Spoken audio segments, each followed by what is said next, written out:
வணக்கம் தமிழ் மக்களே. தமிழ்நாட்டில் புதிய அரசாங்கம் பதவியேற்ற நாளிலிருந்து டெய்லி சமூக வலைத்தளங்களில் ஒரே ஒரு விஷயந்தான் வந்துட்டு இருக்கு. அது என்னன்னு கேட்டிங்கன்னா, இந்த அமைச்சர் அங்கே ஆய்வுக்கு போனார், அந்த அமைச்சர் இங்கே ஆய்வுக்கு போனார் அப்படின்ற மாதிரி செய்திகள் வந்துட்டு இருக்கு. அதுவும் முக்கியமாக எல்லாரும் ரீல்ஸ் போட்டுக்கிட்டு இருக்கிறாங்க. இங்கே ஆய்வு பண்ண ரீல்ஸு, அங்கே ஆய்வு பண்ண ரீல்ஸு அப்படின்னு போட்டுட்டு இருக்கிறாங்க. அறநிலைத்துறை அமைச்சர் திரு ரமேஷ் அவர்கள் எல்லா கோயிலுக்கும் ஆய்வுக்கு போறேன் அப்படின்ற மாதிரி செய்திகள் மற்றும் ரீல்ஸ் எல்லாம் வந்துட்டு இருக்கு.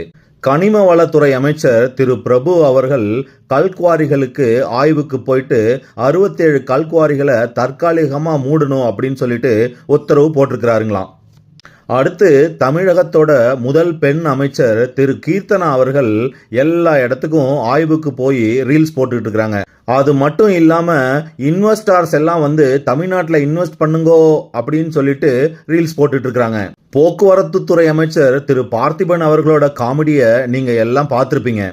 இந்த விஷயத்தில் என்னோட கருத்து என்னன்னு கேட்டிங்கன்னா, நீங்கள் ஆய்வுக்கு போங்க, ஆய்வுக்கு போயிட்டு அதுக்கப்புறம் இன்னென்ன ஆய்வுகளை பண்ணணும், இன்னென்ன இடத்துல பண்ணணும் அப்படின்னு சொல்லிட்டு ஒரு ரிப்போர்ட்டை தயார் பண்ணுங்க.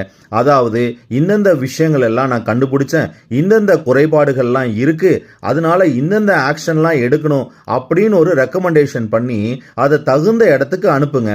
அல்லையா அதை ஒரு ப்ரெஸ்ஸுக்கு கொடுங்க, நான் இதெல்லாம் கண்டுபிடிச்சிருக்கிறேன் அப்படிங்கிற மாதிரி. அதை விட்டுட்டு ரீல்ஸ் மட்டும் போட்டுட்டு இருக்கிறதுனால என்ன பிரயோஜனம் ஆயிடும்னு நினைக்கிறீங்க? குறைபாடுகளை கண்டுபிடிச்சி அதை இம்ப்ரூவ் பண்ணுறதுக்காக ஆய்வுக்கு போகிறீங்களா, இல்லை ரீல்ஸ் போடுறதுக்காக தான் ஆய்வுக்கு போகிறீங்களா அப்படிங்கிற சந்தேகம் தமிழக மக்களுக்கு எல்லாருக்கும் ஏற்பட்டிருக்கு. நன்றி மக்களே.